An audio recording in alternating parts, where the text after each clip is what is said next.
एक अनार 100 बीमार कड़ी 13। मंच पर वीनू का प्रवेश, उसके हाथ में एक फाइल। आकर मंच का एक चक्कर लगाता है और फिर अपने आप से बात करता है।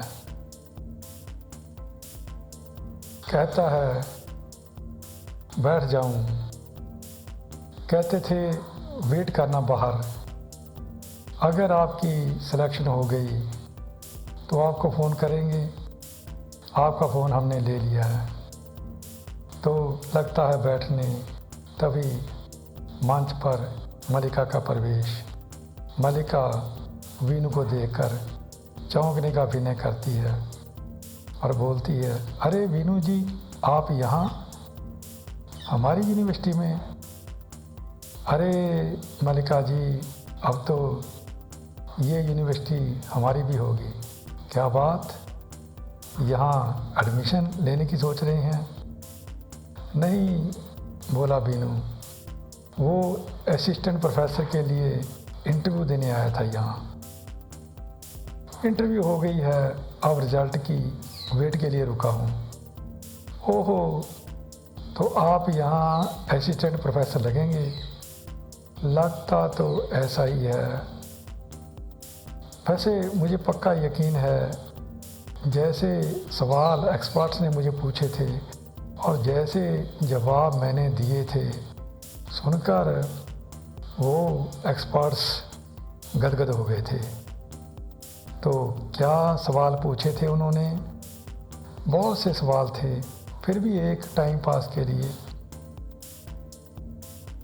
फ़िलॉसफी सब्जेक्ट की इंटरव्यू थी। एक ने पूछा, ज़िंदगी में सबसे इम्पोर्टेंट घटनाएं कौन सी होती हैं? मैंने कहा 3 घटनाएं सबसे इम्पोर्टेंट हैं। चौंक कर बोले वो, बस 3? मैंने कहा हाँ जी, बस 3। तो वो 3 घटनाएं कौन सी हैं, पूछा मलिका ने। यही सवाल उन्होंने भी किया था। मैंने जवाब दिया, बच्चे का जन्म, नौकरी और पूछा मलिका ने, छोकरी मतलब शादी। Very good. मैंने कहा मैं पैदा हो चुका हूँ, नौकरी आप दे दीजिए, शादी मेरी हो जाएगी। बोले, शादी के लिए लड़की पसंद की या नहीं? मैंने कहा हाँ जी, कर ली। बोले, अपने आप कर ली या माँ बाप ने पसंद की है? तो तुमने क्या कहा? मैंने कहा मैंने ही पसंद की है। लाल किले की छत पर खड़ी बाल सुखा रही थी।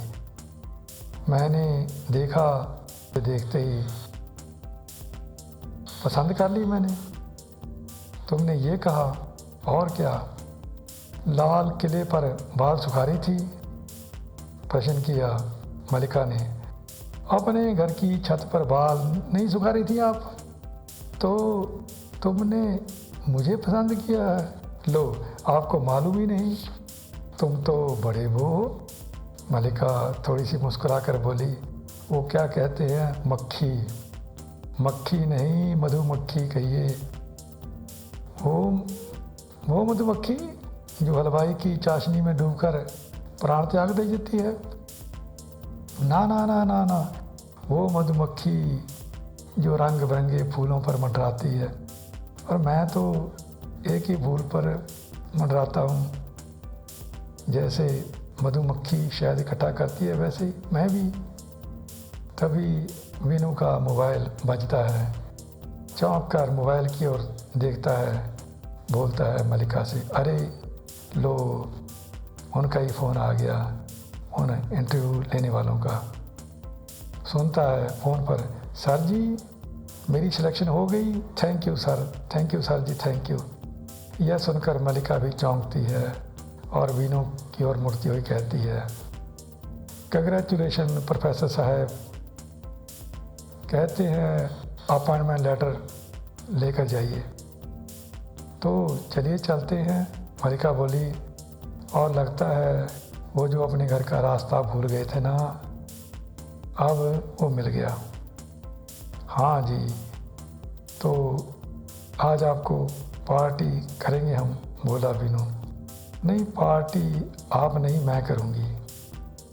और अब लगता है मुझे इलू इलू कहने के लिए जनाब अपने पापा से नहीं पूछेंगे। अरे कहाँ, अब तो पापा से नहीं, बोला मुस्कुरा कर बीनू। जो कुछ पूछना होगा आपसे ही पूछा करूँगा। आखिर आप लाल किले पर खड़ी मेरी मुमताज़ हैं।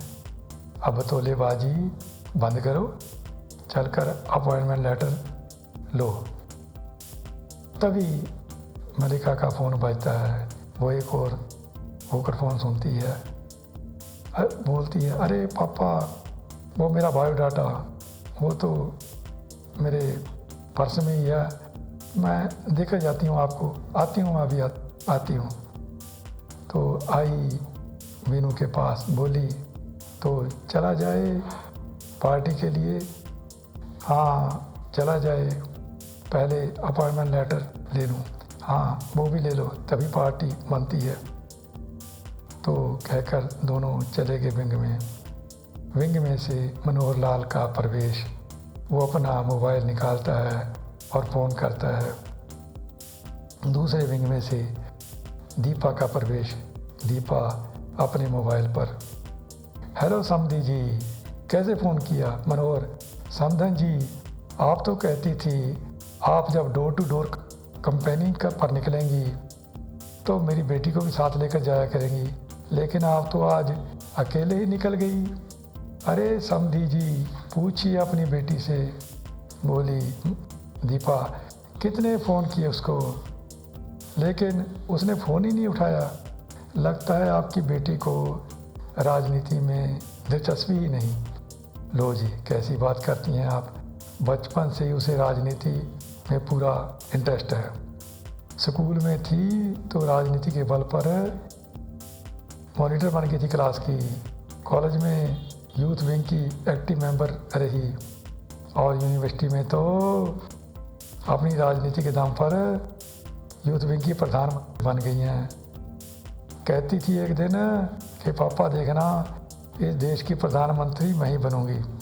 अच्छा जी, तो आप कहीं उसे इसलिए तो हमारे साथ नहीं भेज रहे? व्यंग से पूछा दीपा ने। इसलिए मतलब? अपनी बात पर थोड़ा सा पछताता हुआ बोला मनोहर। मेरा पता करने के लिए। लो जी, कैसी बात कर रही हैं आप, विंग की ओर मुखातिब करके बोला मनोहर। लीजिए, मेरी बेटी तशरीफ़ ले आई, पूछता हूँ उससे। अरे साथ में आपका लाडला भी है? दीपा सुनकर खुशी से चौंकती हुई बोलती है, ओह मेरा लाडला भी है। लगता है दोनों एक दूसरे को इलू इलू कर चुके होंगे। चलिए अब मेरे लाडले से लाड लड़ाइए, आखिर वो अब आपका ही बेटा होगा। कहते हैं ना, शादी के बाद लड़का माँ बाप का नहीं रहता, अपनी घरवाली का हो जाता है। अच्छा फ़ोन काटती हूँ, कहकर विंग में चली गई दीपा। मंच पर अब मनोहर लाल, विंग में से वीनू और मलिका का प्रवेश। दोनों आते हैं तो मलिका अपने पर्स में से बायोडाटा निकालकर मनोहर को देती है और बोलती है, पापा इनको बधाई दीजिए। अरे बेटा, किस बात की बधाई? तो बोली मलिका, इनकी सिलेक्शन हो गई है हमारी यूनिवर्सिटी में, ये फ़िलासफ़ी के असिस्टेंट प्रोफेसर बन गई हैं। अरे बेटा बधाई, बहुत बधाई हो आपको। हाँ पापा, मैं अब इनको लेकर पार्टी करने जा रही हूँ, थोड़ा सा लेट हो जाऊँगी। अरे बेटा, वो इसकी मम्मी कह रही थी कि उसने तुम्हें आज कंपनी के लिए फ़ोन किया था, तुमने फ़ोन ही नहीं उठाया। हाँ पापा, ये भूल मुझसे हो गई। कोई बात नहीं पापा, मैं कल से इनकी मम्मी के साथ कैंपेनी पर निकला करूँगी। तो कहकर वो मुड़ी वीनू की ओर बोला, चलिए जनाब, आपको पार्टी करें। तो उनके जाने के बाद मनोहर घृणा के भाव से बड़बड़ाया, बोला, वो जनरल सेक्रेटरी कह रहा था कुछ दिन बाद स्क्रीनिंग कमेटी की मीटिंग है और आपकी बेटी का टिकट पक्का है। अगर मुझे मिल गया टिकट, मेरी बेटी को टिकट मिल गया, तो मैं इस लड़के को,